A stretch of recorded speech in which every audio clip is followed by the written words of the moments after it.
Cuán singular y decreto de San Pío X sobre la edad para la primera comunión 8 de agosto de 1910. Cuán singular amor profesó Jesucristo a los niños durante su vida mortal, claramente lo manifiestan las páginas del Evangelio. Eran sus delicias estar entre ellos, acostumbraba a imponerles sus manos, los abrazaba, los bendecía. Llevó a mal que sus discípulos los apartasen de él, reconviniéndoles con aquellas graves palabras: dejad que los niños vengan a mí, y no se lo vedéis, pues de ellos es el reino de Dios. 1. En cuanto estimaba su inocencia y el candor de sus almas, lo expresó bien claro cuando, llamando a un niño, dijo a sus discípulos: en verdad os digo, si no os hiciereis como niños, no entraréis en el reino de los cielos. Cualquiera, pues, que se humillare como este niño, ese es el mayor en el reino de los cielos. El que recibiere a un niño así en mi nombre, a mí me recibe. 2. Los pequeñuelos, a Cristo edad de la discreción, restos de jansenismo, doctrina conciliar, edad de la comunión, normas obligatorias, los pequeñuelos, a Cristo. 2. Teniendo presente todo esto, la Iglesia Católica, ya desde sus principios, tuvo cuidado de acercar los pequeñuelos a Cristo por medio de la comunicación eucarística, que solía administrarles aun siendo niños de pecho. Esto, según aparece mandado en casi todos los rituales anteriores al siglo XIII, se hacía en el acto del bautismo, costumbre que en algunos sitios perseveró hasta tiempos posteriores, aún subsiste entre los griegos y los orientales. Y, para alejar el peligro de que, concretamente, los niños de pecho arrojasen el pan consagrado, desde el principio se hizo común la costumbre de administrarles la Sagrada Eucaristía bajo la especie de vino. Y no solo en el acto del bautismo, sino después y repetidas veces los niños eran alimentados con el divino manjar, pues fue costumbre de algunas iglesias el dar la comunión a los niños inmediatamente después de comulgar el clero, y en otras partes, después de la comunión de los adultos, los niños recibían los fragmentos sobrantes. Esta costumbre desapareció más tarde en la Iglesia latina y los niños no eran admitidos a la Sagrada Mesa hasta que el uso de la razón estuviera de algún modo despierto en ellos y pudieran tener alguna idea del augusto sacramento.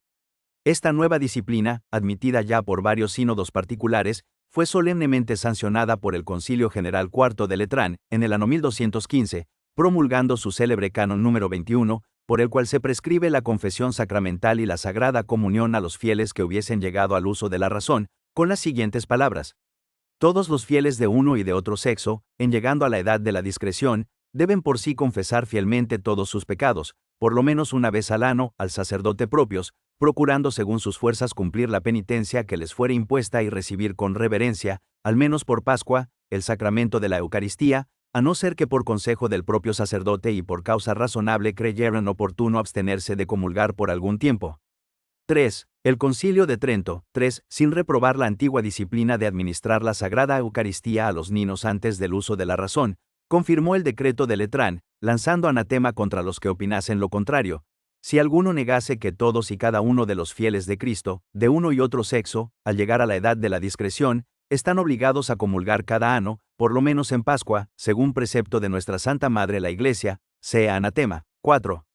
Por lo tanto, en virtud del citado decreto lateranense aún vigente, los cristianos, tan pronto como lleguen a la edad de la discreción, están obligados a acercarse por lo menos una vez al año a los sacramentos de la confesión y de la comunión. Edad de la discreción. 4. Pero al fijar cuál sea esta edad de la razón o de la discreción, se han introducido en el curso del tiempo muchos errores y lamentables abusos. Hubo quienes sostuvieron que la edad de la discreción era distinta, según se tratase de recibir la penitencia o la comunión.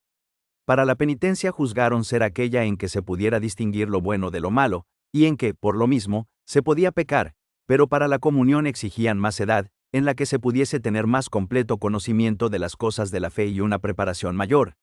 Y así, según las diferentes costumbres locales y según las diversas opiniones, se fijaba la edad de la primera comunión en unos sitios a los 10 años o 12, y en otros a los 14 o aún más, excluyendo, entre tanto, de la comunión eucarística a los niños o adolescentes menores de la edad prefijada. 5. Esta costumbre, por la cual, so pretexto de mirar por el decoro del Santísimo Sacramento, se alejaba de él a los fieles, ha sido causa de no pocos males. Sucedía, pues, que la inocencia de los primeros años, apartada de abrazarse con Cristo, se veía privada de todo jugo de vida interior, de donde se seguía que la juventud, careciendo de tan eficaz auxilio, y envuelta por tantos peligros, perdido el candor, cayese en los vicios antes de gustar los santos misterios. Y aunque a la primera comunión preceda una preparación diligente y una confesión bien hecha, lo cual no en todas partes ocurre, siempre resulta tristísima la pérdida de la inocencia bautismal, que, recibiendo en edad más temprana la Santa Eucaristía, ¿Acaso pudiera haberse evitado? Ni merece menos reprobación la costumbre existente en muchos lugares de prohibir la confesión a los niños no admitidos a la Sagrada Mesa, o de no darles la absolución, con lo cual es muy fácil que permanezcan largo tiempo tal vez en pecado mortal, con gravísimo peligro de su salvación. Y aún es más grave, que en algunos sitios, a los niños no admitidos a la primera comunión, ni aun en peligro de muerte se les permite recibir el santo viático, y si fallecen, enterrados como párvulos, no se les aplican sufragios de la Iglesia. Restos de jansenismo 6. Tales danos ocasionan los que insisten tenazmente, más de lo debido, en exigir que a la primera comunión antecedan preparaciones extraordinarias, no fijándose quizá en que tales excesivas precauciones son resto de errores jansenistas, pues sostenían que la Santísima Eucaristía era un premio, pero no medicina de la fragilidad humana. Muy al contrario sentía el Concilio de Trento, al enseñar que era antídoto para librarnos de las culpas diarias y para preservarnos contra los pecados mortales. 5. Doctrina poco inculcada con empeño por la Sagrada Congregación del Concilio en su decreto del 26 de diciembre de 1905, por el cual se abre camino a toda clase de personas para comulgar diariamente, ya sean de madura, ya de tierna edad, exigiendo tan solo dos condiciones: estado de gracia y pureza de intención. Ni hay justa razón para que, si en la antigüedad se distribuían los residuos de las sagradas especies a los niños, aun a los de pecho, ahora se exija extraordinaria preparación a los niños que se encuentran en el felicísimo estado de su primera inocencia, los cuales, por muchos peligros y acechanzas que les rodean, tanto necesitan de este místico pan. Doctrina conciliar. 7. Los abusos que hemos reprendido proceden de que no fijaron bien cuál era la edad de la discreción, quienes señalaron una para la confesión y otra distinta para la comunión. El Concilio de Letrán exige solo una misma edad para uno y otro sacramento, al imponer conjuntamente el precepto de confesar y comulgar. Y si para la confesión se juzga que la edad de la discreción es aquella en que se puede distinguir lo bueno de lo malo, es decir, en la que se tiene algún uso de razón, para la comunión será aquella en que se pueda distinguir el pan eucarístico del pan ordinario. Es la misma edad en que el niño llega al uso de su razón. 8. No de otro modo lo entendieron los principales intérpretes del Concilio de Letrán y los escritores contemporáneos. Consta, en efecto, según la historia eclesiástica, que los niños de 7 años fueron admitidos a la primera comunión por muchos concilios y decretos episcopales ya desde el siglo XIII, poco después del citado Concilio Lateranense. Tenemos, además, como testigo de suma autoridad, a Santo Tomás de Aquino, que dice: cuando los niños empiezan ya a tener algún uso de razón, de modo que puedan concebir devoción a este sacramento de la Eucaristía, entonces pueden ya recibirle. 6.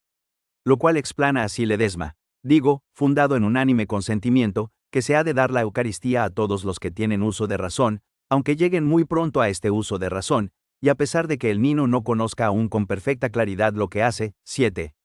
El mismo lugar explica Vázquez con estas palabras: desde el momento en que el niño llega al uso de razón queda obligado, por derecho divino, de tal manera que no puede la Iglesia desligarle de un modo absoluto. 8. Lo mismo enseña San Antonino: cuando el niño es capaz de malicia y puede, por lo mismo, pecar mortalmente, queda por esto obligado a la confesión y, por consiguiente, a la comunión. 9. El mismo Concilio de Trento llega a la misma conclusión cuando, al señalar en su citada sesión 21, cap.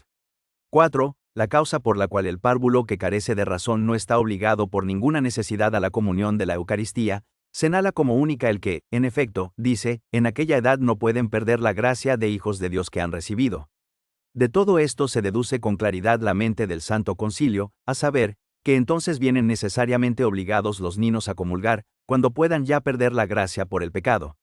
Eco de tales palabras son las del Concilio Romano, celebrado bajo Benedicto XIII, al enseñar que la obligación de recibir la Eucaristía empieza después que los niños y niñas llegaren al uso de razón, a saber, en aquella edad, en la cual pueden discernir este manjar sacramental, que no es otro que el verdadero cuerpo de Jesucristo, del pan común y profano, y saber acercarse a recibirle con la debida piedad y devoción. 10. Y el Catecismo Romano afirma que nadie puede determinar mejor la edad en que deben darse a los niños los sagrados misterios que el padre y el sacerdote con quien aquellos confiesan sus pecados. A ellos pertenece, pues, explorar y averiguar de los niños si tienen estos algún conocimiento y sabor de este admirable sacramento. 11. Edad de la comunión 9. De todo esto se desprende que la edad de la discreción para la comunión es aquella, en la cual el niño sepa distinguir el pan eucarístico del pan común y material, de suerte que pueda acercarse devotamente al altar. Así, pues, no se requiere un perfecto conocimiento de las verdades de la fe, sino que bastan algunos elementos, esto es, algún conocimiento de ellas, ni tampoco se requiere el pleno uso de la razón, pues basta cierto uso incipiente, esto es, cierto uso de razón. Por lo cual, la costumbre de diferir por más tiempo la comunión y exigir, para recibirla, una edad ya más reflexiva, ha de reprobarse por completo y la sede apostólica la ha condenado muchas veces. Y así el Papa Pío IX, de F.M., en la carta del cardenal Antonelli a los obispos de Francia, fechada el 12 de marzo del año 1866, reprobó severamente la costumbre que se introducía en algunas diócesis de retardar la primera comunión hasta una edad más madura y predeterminada. La Sagrada Congregación del Concilio, el día 15 de marzo de 1851, corrigió un capítulo del Concilio Provincial de Rouen, que prohibía a los niños recibir la comunión antes de cumplir los 12 años. Con igual criterio se condujo esta Sagrada Congregación de Sacramentos en la causa de Estrasburgo, el día 25 de marzo de 1910, en la cual se preguntaba si se podían admitir a la Sagrada Comunión los niños de 14 o de 12 años, y resolvió que los niños y las ninas fuesen recibidos a la Sagrada Mesa tan pronto como llegasen a los años de la discreción o al uso de la razón. Normas obligatorias. 10. Bien considerados estos antecedentes, esta Sagrada Congregación de Sacramentos, en la sesión general celebrada en 15 de julio de 1910, para evitar los mencionados abusos y conseguir que los niños se acerquen a Jesucristo desde sus tiernos años, vivan su vida de él y encuentren defensa contra los peligros de la corrupción, juzgó oportuno establecer las siguientes normas sobre la primera comunión de los niños, normas que deberán observarse en todas partes, y la edad de la discreción, tanto para la confesión como para la Sagrada Comunión, es aquella en la cual el niño empieza a raciocinar, esto es, los 7 años, sobre poco más o menos. Desde este tiempo empieza la obligación de satisfacer ambos preceptos de confesión y comunión. 2. Para la primera confesión y para la primera comunión, no es necesario el pleno y perfecto conocimiento de la doctrina cristiana. Después, el niño debe ir poco a poco aprendiendo todo el catecismo, según los alcances de su inteligencia. 3. El conocimiento de la religión, que se requiere en el niño para prepararse convenientemente a la primera comunión, es aquel por el cual sabe, según su capacidad, los misterios de la fe, necesarios con necesidad de medio, y la distinción que hay entre el pan eucarístico y el pan común y material, a fin de que pueda acercarse a la Sagrada Eucaristía con aquella devoción que puede tenerse a su edad. Y el precepto de que los niños confiesen y comulguen afecta principalmente a quienes deben tener cuidado de los mismos, esto es, a sus padres, al confesor, a los maestros y al párroco. Al padre, o a aquellos que hagan sus veces, y al confesor, según el Catecismo romano, pertenece admitir los niños a la primera comunión. Una o más veces al año cuiden los párrocos de hacer alguna comunión general para los niños, pero de tal modo, que no solo admitan a los noveles, sino también a otros que, con el consentimiento de sus padres y confesores, como se ha dicho, ya hicieron anteriormente su primera comunión. Para unos y para otros conviene que antecedan algunos días de instrucción y de preparación. Los que tienen a su cargo niños deben cuidar con toda diligencia que, después de la primera comunión, estos niños se acerquen frecuentemente y, a ser posible, aun diariamente a la Sagrada Mesa, pues así lo desea Jesucristo y nuestra Madre la Iglesia, y que los practiquen con aquella devoción que permite su edad. Recuerden, además, aquellos a cuyo cuidado están los niños, la gravísima obligación que tienen de procurar que asistan a la enseñanza pública del catecismo o, al menos, suplan de algún modo esta enseñanza religiosa. 7. La costumbre de no admitir a la confesión a los niños o de no absolverlos nunca, habiendo ya llegado al uso de la razón, debe en absoluto reprobarse, por lo cual los ordinarios locales, empleando, si es necesario, los medios que el derecho les concede, cuidarán de desterrar por completo esta costumbre. 8. Es de todo punto detestable el abuso de no administrar el viático y la extrema unción a los niños que han llegado al uso de la razón, y enterrarlos según el rito de los párvulos. A los que no abandonen esta costumbre castíguenlos con rigor los ordinarios locales. Dado en Roma, en el palacio de la misma Sagrada Congregación, el 8 de agosto de 1910.